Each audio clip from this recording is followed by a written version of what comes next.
नमस्कार, welcome to कालपुरुष astrology. आज हम बात करेंगे चार्ट नंबर 107 की, जहाँ पर एक बहुत बढ़िया प्रेडिक्शन गुरुजी ने किया कि इस नेटिव का या तो कोई भाई नहीं रहेगा, अगर रहेगा तो वो बहुत दिन तक जिंदा नहीं रहेगा। इस विषय में चर्चे को आगे जारी रखेंगे, लेकिन इस चार्ट में और एक बहुत खास चीज़ है जिसके लिए चार्ट बहुत इंटरेस्टिंग है, और वो है कि एक व्यक्ति के नाम कैसे होते हैं, कैसे किया जाता है। नामकरण में भी जो प्लैनेट्स है उनका क्या रोल है, इस चार्ट में वर्णन है। लेकिन ये थोड़ा गंभीर सब्जेक्ट है। मैं आग्रह करूँगा कि आप लोग जो नाड़ी बहुत अच्छी तरह से करते हैं या जानते हैं, वो इस चार्ट के बारे में ज़रूर जानते हैं, और जो नए हैं मैं आग्रह करूँगा कि वो थोड़ा पढ़ें, क्योंकि इसको YouTube में समझाना पॉसिबल नहीं होगा।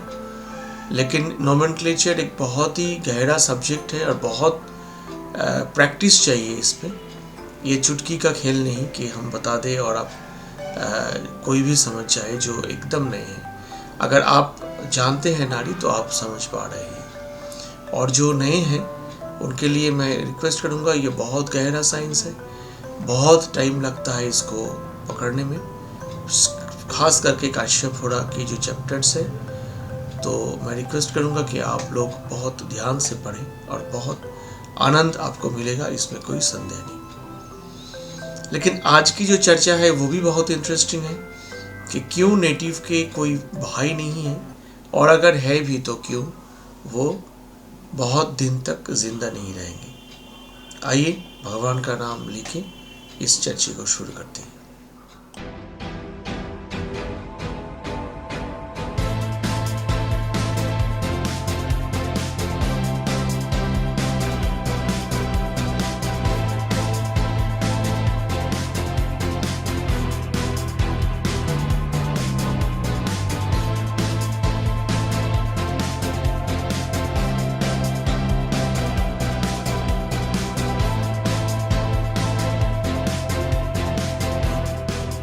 देखिए, सबसे पहले जुपिटर की 12th में मार्स है, तो 12th हाउस के कोई प्लैनेट का जो कारकत्व है वो कंसर्न्ड हाउस का लॉस हुआ है, ऐसा हम देख सकते हैं।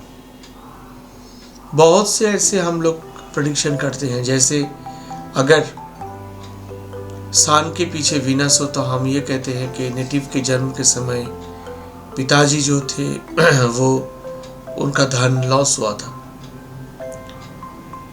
तो 12th हाउस में कोई भी प्लैनेट का जो कारकत्व होता है वो कंसर्न प्लैनेट उसको लॉस, उसके जो कारकत्व है उसका लॉस ये दर्शाता है। खास करके अगर वो 12th हाउस प्लैनेट के साथ राहु हो, जैसे इस चार्ट में है, मार्स के साथ अगर राहु है और ये 12th ऑफ जुपिटर है, तो मतलब मार्स के सबसे बड़ा दुश्मन है राहु। इसका मतलब यह है कि नेटिव के कोई भाई नहीं है, और अगर कोई भाई है वो भी बहुत दिन तक जिंदा नहीं रह पाएंगे। इसका क्या और कोई अल्टरनेट कुछ नहीं हो सकता था? हो सकता था, इसके अल्टरनेट भी हो सकता था, जानेंगे हम। लेकिन उसके पहले आपको एक बार फिर से बता दें कि मेरा जो किताब है बहुत लोगों ने पढ़ा है, और बहुत लोग अभी तक शायद नहीं लिए हैं। ये एडवांस्ड नाड़ी एस्ट्रोलॉजी के ऊपर है। यहाँ पर कैसे हम D9 चार्ट को यूज़ करें D1 चार्ट के साथ प्रेडिक्शन करने में, कुछ एग्जाम्पल्स है, और जो नाड़ी के जो मास्टर्स कोर्स है उसमें भी इसका टेक्निक हम लोग डिस्कस करते हैं। जो नाड़ी मास्टर्स में ज्वाइन करना चाहते हैं वो ज्वाइन कर सकते हैं। मार्च के लिए एक ही बैच हम कर पाएंगे, एक से ज़्यादा बैच नहीं कर पाएंगे, और मार्च की बुकिंग अभी से चालू है, अपना सीट आप बुक कर सकते हैं। एकदम जो नए हैं इस चैनल को देख रहे हैं, आप जानते हैं कि 399 एक मिनिमम पैकेज, मिनिमम कोर्स जो है वो मेरा है।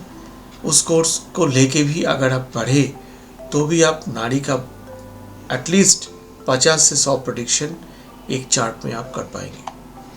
और जो लोग प्रोफेशनली नाड़ी को करना चाहते हैं उनको मास्टर्स कोर्स में आना होगा। तो बात करते हैं आज की चार्ट की। इसका कोई ऑल्टरनेट कुछ नहीं हो सकता था अगर नेटिव के छोटा भाई अगर जन्म के बाद ही किसी दूर जगह में चला जाता तो क्या हुआ, हम लोग जो राहु का जो इफेक्ट है उसको न्यूट्रलाइज कर पाते। राहु न्यूट्रलाइज्ड हो जाता कि राहु का कारकत्व ही हमने करवाया भाई से।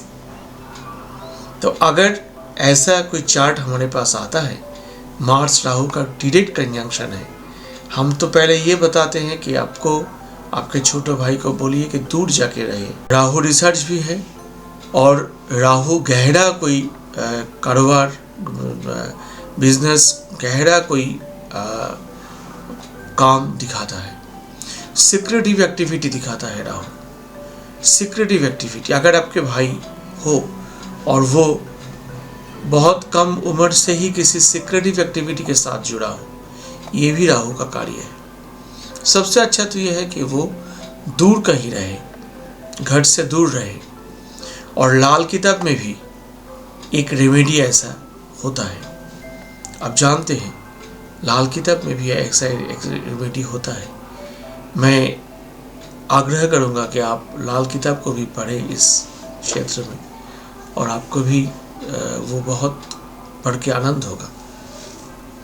जो भी हो, इस चार्ट में बहुत गहरा विषय छुपा है। 107 ये चार्ट बहुत ही इम्पोर्टेंट चार्ट है। एक तो है नोमेनक्लेचर, दूसरा है कि भाई अगर ना हो तो एक, और अगर हो तो कैसे हम क्या रेमेडी जो हम बोलते हैं यूजुअली, ये तो रेमेडी नहीं है लेकिन ये एक बहुत अच्छा रेमेडी से भी ज़्यादा कुछ अगर हो तो वो है कि भाई को जन्म के बाद ही भाई को दूर कहीं भेज दे, और उसके बाद वहाँ जाके विदेश जाके, राहु विदेश दिखाता है आप जानते हैं। भाई अगर रिसर्च के काम करे तो उनके जीवन का जो प्रॉब्लम है वो कम हो जाएगी। देखिए, कर्म से ही भाग्य बनता है। 3rd हाउस से 7th है 9th हाउस। 3rd हाउस जो हम लोग वैदिक ज्योतिष में पढ़ते हैं, 3rd house house of effort और 9th house house of Fortune. तो एफोर्ट से ही फॉर्चून बनता है, और प्लैनेट्स को भी हम अगर एफोर्ट से प्लैनेट्स को मना ले तो हम उनका जो कारकत्व है उसको अगर हम न्यूट्रलाइज कर ले तो भी हम अच्छे कर्मों से हम अच्छे कर्म कर सकते हैं, तो भी हम बहुत बुरे इफेक्ट से बच सकते हैं। तो न्यूट्रलाइज होगा कि नहीं होगा, ये भी एक सवाल उठता है। देखिए, ये डिपेंड करता है कर्म के ऊपर, और कर्म जो किसी भी जातक का, एस्ट्रोलॉजर का कोई कर्म के ऊपर हाथ नहीं रहता। हम लोग चेष्टा कर सकते हैं, प्रयत्न कर सकते हैं, उसके आगे भगवान की मर्जी है और जातक का कर्म है।